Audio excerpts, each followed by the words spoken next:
बालू को सोना बना दिया आदरणीय मुख्यमंत्री जी। बालू को सोना कोई बनाना सीखे और बालू पेड़ करके कोई उसका तेल निकालना सीखे और उस तेल को बाल में लगा करके कोई बाल निकालना सीखे तो मंत्री मिथिलेश ठाकुर जी से किसी को गायब हो गया बालू के।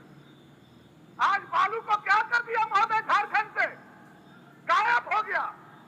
झारखंड की बालू, झारखंड की मिट्टी, झारखंड की नदी, झारखंड का नाला, झारखंड के लोगों का हक था। आज वहां का बालू नोएडा और गाजियाबाद जा रहा है और हमारा मूलवासी और आदिवासी एक मुट्ठा बालू लेने जा रहा है तो पुलिस आपका टोपी पहन करके बैठा हुआ है बालू के ऊपर। ऐसा लग रहा है पुलिस का नौकरी चोर डकैत बदमाश को पकड़ने के लिए नहीं, बालू वाला ट्रैक्टर पकड़ने के लिए लगा हुआ है महोदय। ऐसा आपके सरकार में बालू को करने का काम किया। 5 साल में एक मुट्ठा बालू, हजारों गरीब का ट्रैक्टर थाना में, हजारों गरीब जेल के सलाखों के पीछे। यह है आपकी उपलब्धि, यह है आपका विकास। जाकर के देखिए अपने विकास को। सारे आदिवासी और मूलवासी का ट्रैक्टर था महोदय।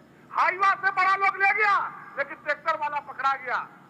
महोदय ये काफी है बताने के लिए कि ये सरकार का क्या सोच है, क्या समझ है, क्या विकास की परिधि है और कैसा यह सरकार चला रहा है महोदय। भानु जी महोदय मत खड़ा कीजिए उनको, विवाद होगा झूठों में। अच्छा 1 मिनट बोलिए। आपको सहयोग कर रहा है, आपको सहयोग कर रहा है, वो हमारे गोतिया है, आपको पता है, आपको सहयोग कर रहा है। देख महोदय 5 साल पिछला 14 से 19 तक इन लोगों ने पूरा नोएडा, पूरा उत्तर प्रदेश, कहां हम लोग तो नाम भी नहीं जानते हैं, पूरा बालू बेचने का काम किया। इस सरकार ने उस पर रोक लगाने का काम किया। तो इन लोगों का पेट में दर्द होना स्वाभाविक, क्योंकि इन लोगों का मुख्य जो बिजनेस था ये जनता के प्रति कहीं से जवाब देने बोलने दीजिएगा। बेचारा बैकफुल है, स्पीड पकड़ा था। अच्छा बोलिए आपके चलते ढलान पर हो जाता है। सही बात।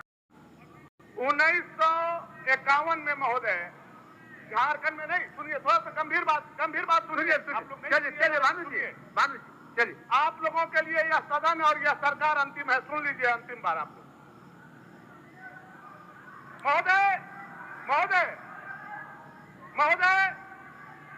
मैं एक बात केवल पूछना चाहता हूं महोदय। 1951 के सेंसेक्स में, जनगणना में झारखंड में आदिवासियों की संख्या 46%, बिहार कहिए, झारखंड कहिए, बंगाल कहिए, हम आदिवासी की संख्या 46% के आसपास थी।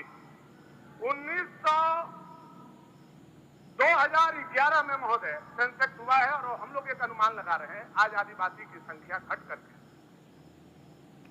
लगभग 26% तो 11 के हिसाब से अभी 22 या 23% तक आ गई। हमारे मुख्यमंत्री आदिवासी के पुरोधा हैं, विश्व गुरु के पुत्र हैं, जिन्होंने आदिवासियों के संरक्षण के लिए, जल जंगल जमीन के लिए लड़ाई लड़ा। क्या मैं जान सकता हूं कि आदिवासी कहां चलते जा रहे हैं? क्या हो रहा है झारखंड के आदिवासियों के साथ? क्यों हमारे आदिवासियों की संख्या घट रही है, लगातार घट रही है? इससे यह बात पता चलता है। और खास करके संथाल में महोदय, एक संथाल के 5 जिलों को उठा करके देख लीजिए। अगर आप राजनीति करते हैं, इंसानियत आपके अंदर है, कलेजा पर हाथ रख करके आप अपने कलेजा से पूछिए कि वहां आदिवासियों की संख्या घट रही है और मुसलमानों की संख्या बढ़ रही है, तो क्या उसमें बांग्लादेशियों का हाथ है या नहीं है? यह केवल अपने आप से आप पूछ लीजिए। और जब आप अपने आप से पूछिएगा तो मुझे लगता है आपका ईश्वर, आपका अल्लाह आकर के आपके सामने खड़ा हो जाएगा और कहेगा कि आदिवासी की संख्या घट रही है, वह बांग्लादेशियों के चलते घट रही है और इरफान अंसारी जैसे संरक्षक के चलते घट रही है महोदय, जिसके चलते लगातार बांग्लादेशी हमारे यहाँ हमारी बेटी, हमारी माटी के ऊपर हमला कर रहे हैं महोदय। इरफान अंसारी का नाम स्पष्ट कर दीजिए। चलिए बोलिए महोदय। लगातार हमारी जनसंख्या घट रही है, मुसलमानों की संख्या बढ़ती जा रही है और आने वाला समय में आप देखते रहिएगा मुख्यमंत्री जी, आप मुख्यमंत्री रहे, कोई मुख्यमंत्री रहे, जिस तरह से आदिवासी घटते जा रहे हैं, आने वाला समय में आदिवासी खोजना पड़ेगा आपको। अगर नहीं चाहते झारखंड के नहीं चाहते तो खोजना पड़ेगा आपको। बोलिए अध्यक्ष है, मैं डीएनए देने के लिए तैयार हूँ। मूल आदिवासी का है, मूलवासी का है, मेरा डीएनए लेकर के चेक कर लीजिए। आज आदिवासी की घटती हुई संख्या सबके लिए चिंता का विषय है, राजनीति का विषय नहीं होना चाहिए।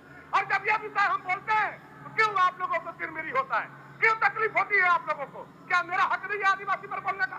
क्या मेरा हक नहीं है मूलवासी पर बोलने का? केवल आपने उसका पेटेंट करा लिया है, क्या आपने केवल उसका ठेका ले लिया है? मैं भी बोलूंगा, मूलवासी के नाते बोलूंगा, आदिवासी के नाते बोलूंगा। आज झारखंड में आदिवासी की संख्या घट रही है, वो आपके सरकार के चलते और जो बांग्लादेशी घुसपैठिए हैं उनके संरक्षक के चलते घट रही है। यही बात हकीकत है महोदय। और इस बात अगर ऐसी सरकार चलती रही तो आदिवासी कहीं के नहीं रहेंगे और आने वाले समय में सारे आदिवासी या तो कन्वर्ट हो जाएंगे या तो समाप्त हो जाएंगे। महोदय अभी प्रदीप यादव जी बहुत बड़ी बड़ी बात बोल रहे थे महोदय, मैं उनके व्यक्तिगत जीवन पर नहीं जाना चाहता, लेकिन जिस समुदाय का प्रतिनिधित्व करते हैं, यादव समाज से आते हैं, इनके नेता वहां जाति जनगणना की बात कर रहे हैं, इसलिए मैं बोल रहा हूं। हमारे यहाँ झारखंड में यादवों की संख्या 8% 9%, मुसलमानों की संख्या 11 से 12%। आप कैबिनेट को देख लीजिए महोदय, समझ में आ जाएगा। 11% मुसलमान हैं और 2 मंत्री हैं और 8% यादव हैं। इनको झुनझुना पकड़ा के बैठा दिया गया। यही टंकई करने में आपके साथ पिछड़ों के साथ अन्याय हो रहा है झारखंड में महोदय। आज पिछड़ों की संख्या कैबिनेट में क्या है महोदय? और 2 मंत्री हैं। 3 मिनट बस खत्म करें, खत्म करें। पिछड़ों की संख्या क्या है कैबिनेट में महोदय? पिछड़ों